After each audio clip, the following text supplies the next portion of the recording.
শ্রীলঙ্কা এই সময় নিজের ইতিহাসের সবথেকে খারাপ ইকোনমিক ক্রাইসিসের সঙ্গে মোকাবিলা করছে।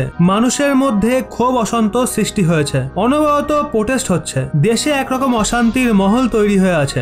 যদি শ্রীলঙ্কার নতুন সরকারও দেশের ইকোনমিক কন্ডিশনকে দ্রুত শোধরাতে না পারে তাহলে শ্রীলঙ্কায় পুনরায় সিভিল ওয়ার হওয়ার আশঙ্কা রয়েছে। শ্রীলঙ্কাকে নিয়ে এই সময় ভারতের সিকিউরিটি ফোর্সেসও একদম হাই অ্যালার্ট হয়ে রয়েছে। আর না শুধু ইন্ডিয়া শ্রীলঙ্কা মেরিটাইম বাউন্ডারি, বরং শ্রীলঙ্কার ভেতরে কি কি চলছে তা নিয়েও ইন্ডিয়ান ইন্টেলিজেন্স ভীষণ অ্যাক্টিভলি কাজ করছে। হয়েছেটা কি, ভারতের ইন্টেলিজেন্স এজেন্সি একটা অ্যালার্ট পায়, গোপন তথ্য মেলে, যা অনুযায়ী শ্রীলঙ্কার ভেতরে এমন বিশৃঙ্খলা এবং বিক্ষোভের ফায়দা নিয়ে শ্রীলঙ্কার ভেতরে একটা বড় টেরর অ্যাটাক করার প্ল্যান করা হচ্ছে। বিশেষ ব্যাপার হলো এই অ্যাটাক এলটিটি নামক সংগঠন সম্বন্ধিত ছিল। যারা জানে না তাদের জন্য বলি, এলটিটি শ্রীলঙ্কার থেকে একটা আলাদা স্বতন্ত্র তামিল রাষ্ট্রের জন্য আন্দোলন করা একটা সংগঠন ছিল, যা 1970-এর দশকে অ্যাক্টিভ হওয়া শুরু হয়েছিল।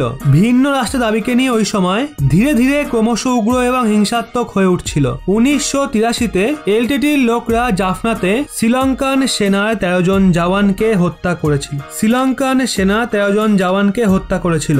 যার জন্য শ্রীলঙ্কাতে হিংসা আরো তীব্র আকার ধারণ করে। এলটিটি এবং শ্রীলঙ্কার সেনার মধ্যে হিংসাত্মক টক্করও বেড়ে গেছিল, যার ফলস্বরূপ শ্রীলঙ্কাতে গৃহযুদ্ধ শুরু হয়ে গেছিল।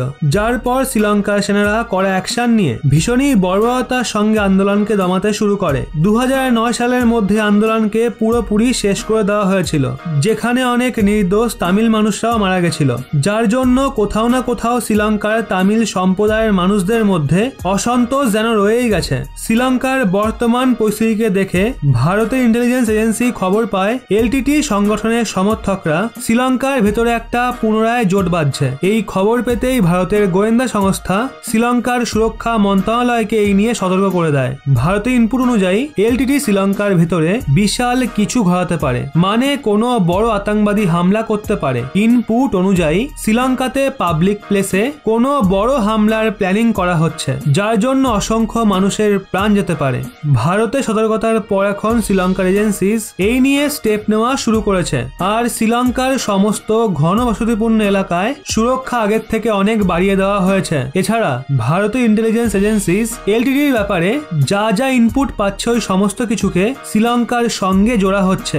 নর্মালি দেখা হলে ভারত তার প্রতিবেশী পরায়ণ ধর্ম সুন্দরভাবে পালন করে শ্রীলঙ্কাকে ইন্টেলিজেন্স ইনপুট দেওয়া থেকে নিয়ে diesel supply, medicine supply, line of credit বা সফট লোন অফার করা। ভারত যতটা শ্রীলঙ্কার জন্য করা ততটা করছে, যেখানে শ্রীলঙ্কা কিছু মাস আগে পর্যন্ত যেই চীনের কোলে বসেছিল সেই চীনকে বর্তমান সময়ে সামনে পেছনে কোথাও দেখা যাচ্ছে না। হতে পারে শ্রীলঙ্কা ইকোনমিক ক্রাইসিস থেকেও কোনো শিক্ষা নেবে না। কাল এই সংকট দূর হলে ইন্ডিয়া চায়না বিবাদের ফায়দা নেওয়ার জন্য শ্রীলঙ্কা একবার পুনরায় চীনের কোলে গিয়ে বসবে।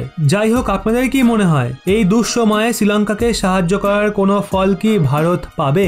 আপনাদের কি মনে হয়? এমনিতেই কিন্তু কথায় আছে রাবণের বংশধর,